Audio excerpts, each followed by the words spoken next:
Welcome to Study IQ. I'm Amit Varidhi Kilor. Let's talk about a new portal which has been launched by the government for the benefits of the unorganized workers. इसका जो official name है it is called as the national database of unorganized workers और इसको कोलोक्वियली कहा जा रहा है ई Shram portal. श्रम मतलब कि work, so E Shram portal because it is for the unorganised workers. अब गवर्नमेंट ने इस पोर्टल को 26 अगस्त 2021 को लॉन्च किया है, जिसका पर्पस ये है कि हमारे देश में जितने भी अनऑर्गेनाइज्ड सेक्टर्स के वर्कर्स हैं उनका एक सिंगुलर डेटाबेस बनाया जाए.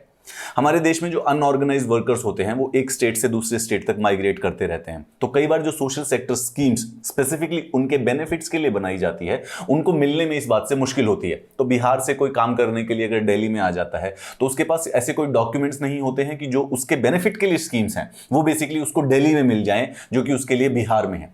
इस तरीके के कंफ्यूजन को और वो जो लास्ट माइल डिलीवरी है उसको कवर करने के लिए एक डेटाबेस बनाया जा रहा है जिसमें पूरे के पूरे देश में जो भी लोग अनऑर्गेनाइज्ड वर्कर्स होते हैं यानी कि फॉर्मल सेक्टर में काम नहीं करते हैं उन सबको एक जगह पर एक आईडी प्रूफ प्रोवाइड कर दिया जाए. अब देखिए यहां पर कंफ्यूजन ना हो, ई श्रम पोर्टल जो गवर्नमेंट का पोर्टल है उसका नाम ई श्रम पोर्टल है, जिसके द्वारा एक 12 डिजिट का आईडी नंबर दिया जाएगा हर एक अनऑर्गेनाइज्ड वर्कर को और उसको कहा जाएगा ई श्रम कार्ड. ठीक है, एक नई आइडेंटिटी देने के लिए हमारे देश के अनऑर्गेनाइज्ड वर्कर्स को. एंड दिस ई श्रम card would be valid across the country, यानी कि किसी भी स्टेट में आपने रजिस्टर कराया उसके बाद 2 महीने 2-3 साल 4 साल के बाद कहीं दूसरे स्टेट में चले गए तो यही चीज वैलिड रहेगी. गवर्नमेंट का पूरा एम है कि हमारे देश में एक एस्टीमेट के अकॉर्डिंग 38 से लेकर 44 करोड़ के करीब हमारे देश में अनऑर्गेनाइज्ड वर्कर्स हैं. कंस्ट्रक्शन लेबरर्स जो होते हैं, माइग्रेंट वर्कफोर्स, जितने भी स्ट्रीट वेंडर्स हैं, जो भी डोमेस्टिक वर्कर्स होते हैं, इन सारे के सारे को मिला के 38 से 44 करोड़ के करीब उन सबको रजिस्टर कराना है ई श्रम पोर्टल के द्वारा. जब रजिस्ट्रेशन कराया जाएगा तो ई श्रम कार्ड मिलेगा हर एक वर्कर को, एक 12 डिजिट का यूनिक नंबर, जो कि उनको आगे आने वाले समय में जितनी भी सोशल सिक्योरिटी स्कीम्स होती हैं उनको एक्सेस करने में उनकी हेल्प करेगा. रजिस्ट्रेशन जो है इस पूरे के पूरे पोर्टल पर कोऑर्डिनेट ऑब्वियसली किया जाएगा क्योंकि लेबर मिनिस्ट्री के द्वारा. अगर हम श्रम की बात कर रहे हैं, अनऑर्गेनाइज्ड वर्कर्स की बात कर रहे हैं, तो ministry of the labour is basically the की मिनिस्ट्री जो इसको सारे के सारे वर्कर्स को रजिस्टर कराएगी आने वाले 4 से 5 सालों के बीच में. बाकी स्टेट गवर्नमेंट्स, ट्रेड यूनियंस और जो कॉमन सर्विस सेंटर्स होते हैं गवर्नमेंट के, वो सारे मिलकर इस चीज के प्रोसेस को आगे बढ़ाने की कोशिश करेंगे. अवेयरनेस कैंपेन इस चीज के लिए बढ़ाए जा रहे हैं to across the country to enable nationwide registration of the workers. इसके अंदर एक छोटा सा आप भी अपना वॉलंटरी कंट्रीब्यूशन कीजिए, राइट. आप किसी न किसी मेड को, किसी न किसी वर्कर को आप जानते होंगे, आपके आसपास कोई स्ट्रीट वेंडर होगा, आपके आसपास कोई प्रेस करने वाले जो होते हैं, सो एनीबडी यू नो, अगर आपको जरूर क्योंकि अब आप पढ़े लिखे हैं तो आपका एक्चुअली में थोड़ा सा ड्यूटी बनती है कि आप उनको इस बारे में अवेयरनेस कराएं कि वो एक इस प्रकार की गवर्नमेंट की सर्विस पर रजिस्ट्रेशन करा लें. काफी सिंपल सा प्रोसेस है, बस ई श्रम पोर्टल पर जाके अपने आधार कार्ड के द्वारा रजिस्ट्रेशन हो जाता है.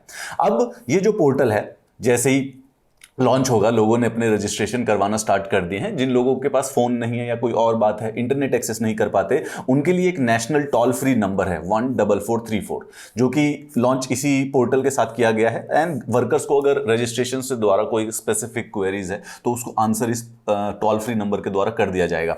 वर्कर कोई भी अनऑर्गेनाइज्ड वर्कर, चाहे कोई कपड़े प्रेस करता है, कोई स्ट्रीट वेंडर है या फिर कोई घर पे मेड है, कोई किसी भी प्रकार के जो ऐसे काम करते हैं वो इस पोर्टल पर रजिस्टर कर सकते हैं अपना आधार कार्ड के द्वारा. अपनी बैंक अकाउंट डिटेल्स के वहां पर सबमिट करेंगे. And apart from filling other necessary details जैसे कि डेट ऑफ बर्थ हो गया, होम टाउन हो गया, मोबाइल नंबर और सोशल कैटेगरी उनको वहां पर फिल कर देनी है. बैंक अकाउंट नंबर की जरूरत इसलिए है क्योंकि जो डायरेक्ट कैश ट्रांसफर्स होते हैं, जो डायरेक्ट कैश बेनिफिट्स होते हैं सोशल स्कीम्स के, वो सीधा उस अनऑर्गेनाइज्ड वर्कर्स के बैंक अकाउंट में ट्रांसफर कर दिए जाएंगे ताकि जो मिडल मैन्स की जो करप्शन होती है उससे बच जाए. ये किया क्यों जा रहा है? Now this is a very simple logic for the targeted delivery and the last mile delivery. अब पिछले कई सालों में गवर्नमेंट की जितनी भी स्कीम्स हैं उनका स्पेसिफिक फोकस इसी लास्ट माइल डिलीवरी और टारगेटेड डिलीवरी का मतलब होता है कि सपोज कीजिए हमारे देश में 40 करोड़ लोग गरीब है. अब कोई एक स्कीम आती है जो कि ओवर आर्किंग है, एज इन की पुअर लोगों के लिए स्कीम है, ठीक है. लेकिन then there are certain targeted scheme जो कि सिर्फ 2 करोड़ लोग जो कि देश के सबसे गरीब है, पुअरर ऑफ द पुअरर, उनके लिए वो स्कीम होती है टारगेटेड. यानी कि जैसे एक कंस्ट्रक्शन वर्कर्स के लिए स्पेसिफिक अलग स्कीम बनाई गई या हाउस होल्ड वर्कर्स के लिए अलग से स्कीम गई, जो स्कीम पर्टिकुलर अपने उसके ऊपर टारगेट करती है उस टारगेटेड डिलीवरी के लिए. जो ये national database of unorganized workers बनाया जा रहा है, ये इसी टारगेटेड डिलीवरी के मिशन को देने में हेल्प करेगा। Will have the whole database, हमारे पास सारे के सारे 40 करोड़ वर्कर्स का डेटाबेस होगा। हमें पता होगा कि कितने कंस्ट्रक्शन वर्कर्स हैं, कितने हाउस होल्ड वर्कर्स हैं, कितने स्ट्रीट वेंडर्स हैं, तो उनके लिए जो स्कीम है स्पेसिफिकली उनके लिए डिजाइन और उनको डिलीवर कर दी जाएगी विद द डिटेल्स कि वो कौन से होम टाउन में है या अभी कहां पर काम कर रहे हैं। With the help of the e Shram portal government M कर रही है कि 40 करोड़ के करीब, अलग अलग डेटा है, कंफ्यूज होने की कोई खास आवश्यकता नहीं है। डिफरेंट सैंपल जो आते हैं एनएसएसओ के, उसमें 38 करोड़ से लेकर 44 करोड़ के बीच में जो डेटा होता है वो अनऑर्गेनाइज्ड वर्कर्स हैं। इन सबको construction labour, migrant, street vendors, domestic workers among other. देखिए, इस चीज को अंडरस्टैंड करने के लिए एक बार इंडिया की टोटल लेबर फोर्स को अंडरस्टैंड करने की कोशिश करते हैं। इंडियन इकोनॉमी जो है वो हमारे दो भागों में बटी हुई है। एक तो इनफॉर्मल लेबर एम्प्लॉयमेंट होती है और एक फॉर्मल लेबर एम्प्लॉयमेंट होती है। ठीक है, डेटा अगर आपको हल्का फुल्का इधर उधर मिलेगा, but it shall just give you an idea of the scale of the idea. ठीक है, एक sample survey, national sample survey organization के द्वारा एक सैंपल में उन्होंने बताया कि हमारे देश में 46.5 करोड़ लोग जॉब करते हैं। There are total people working. हमारी जो लेबर फोर्स है 46 करोड़ लोगों की है, उसमें से 2.8 करोड़ ऑर्गेनाइज सेक्टर में है। ऑर्गेनाइज्ड यानी कि एक तो गवर्नमेंट सेक्टर पूरा का पूरा जो होगा उसको ऑर्गेनाइज्ड कहते हैं। उसके बाद ऐसा प्राइवेट सेक्टर जैसे कि बड़ी कंपनियां होगी, टाटा कोई कंपनी होगी, आईबीएम हो गई, ये जो बड़ी कंपनियां होती है जो कि ऑर्गेनाइज होती हैं, इनके रजिस्ट्रेशन होते हैं, टैक्स पेमेंट करते हैं, इन लोगों का पीएफ बनता है। इस प्रकार से complete organization, the whole detailed is recorded. ठीक है, वो सारी की सारी चीजों को कहते हैं ऑर्गेनाइजेशन। ऐसे हमारे देश में टोटल 2.8 करोड़ लोग काम करते हैं ऑर्गेनाइज। बाकी इस 46.5 करोड़ में से बाकी जो सारे के सारे 43.7 करोड़ लोग हैं वो अनऑर्गेनाइज सेक्टर में काम करते हैं। राइट, ये डेटा आप उधर उधर कई बार देखेंगे कि कहीं जगह पर 92% और अनऑर्गेनाइज वर्कफोर्स है, कई जगह पर 93% होता है। मोर और less it's the same, but you just get the idea of the scale कि देश के अंदर अगर 100 लोग काम कर रहे हैं उसमें से 8 से 7 लोग ऑर्गेनाइज सेक्टर में होते हैं और बाकी 92 से 93 जो लोग हैं वो अनऑर्गेनाइज सेक्टर में काम करते होते हैं। इसी अनऑर्गेनाइज सेक्टर का एक डेटाबेस क्रिएट करने की कोशिश कर रहे हैं ई श्रम पोर्टल के द्वारा।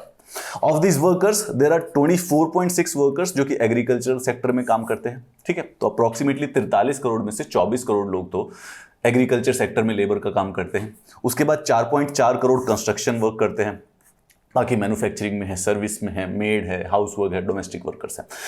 अभी जब हमारा जो पोर्टल लॉन्च हुआ वो हुआ है 26 अगस्त को, तो पहले दिन ही 1,65,000 वर्कर्स ने इस पोर्टल पर अपना रजिस्ट्रेशन करवाया है on the e Shram portal on the first day of its launch. ठीक है, अब इस प्लेटफॉर्म से वो जितनी भी सेंट्रल स्टेट वेलफेयर स्कीम्स होंगी, बेसिकली हमारे जो वर्कर्स हैं जिनके लिए बनी हुई हैं, जिनको पहुंच नहीं पाती हैं, लास्ट में डिलीवरी नहीं हो पाता है, टारगेटेड डिलीवरी में प्रॉब्लम्स आती है, That is this idea of this solution. This is why this database is being created.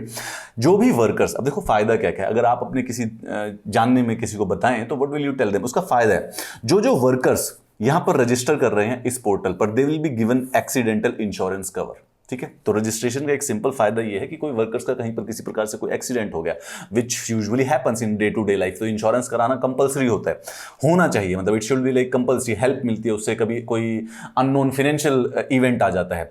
अब कोई भी वर्कर जो इस श्रम पोर्टल पर रजिस्टर कराएगा, they will be eligible for ₹2 lakh on death or permanent disability, and then they will also 1 lakh, they'll receive 1 lakh rupees in the case of the partial disability। तो इस प्रकार से कुछ इस पोर्टल के फायदे हैं। अवेयरनेस बढ़ाने के लिए कैंपेन चलेगा। अगले 5 साल तक गवर्नमेंट ने 700 करोड़ रुपए इस पोर्टल को रन करने के लिए असाइन किया है। आप भी उस अवेयरनेस को बढ़ाने में हेल्प कर सकते हैं। हाउ? अगर आपके घर में कोई लोग काम कर रहे हैं, हम हर रोज किसी न किसी अनऑर्गेनाइज्ड वर्कर के कांटेक्ट में आते हैं, तो किसी न किसी एक वर्कर को जरूर बताइएगा कि ई श्रम पोर्टल पर उनको रजिस्ट्रेशन कर लेना चाहिए। If you need the PDF of this class, then you need to join this Telegram channel. If you do not need the PDF of this class, then you need to join the Telegram channel of this for the notifications. If you do not need the notifications of the upcoming classes or the PDF of upcoming classes, you still need to join this Telegram channel. In case you need to talk to me, you can hit me on any of my social media. I'll see you in the next class.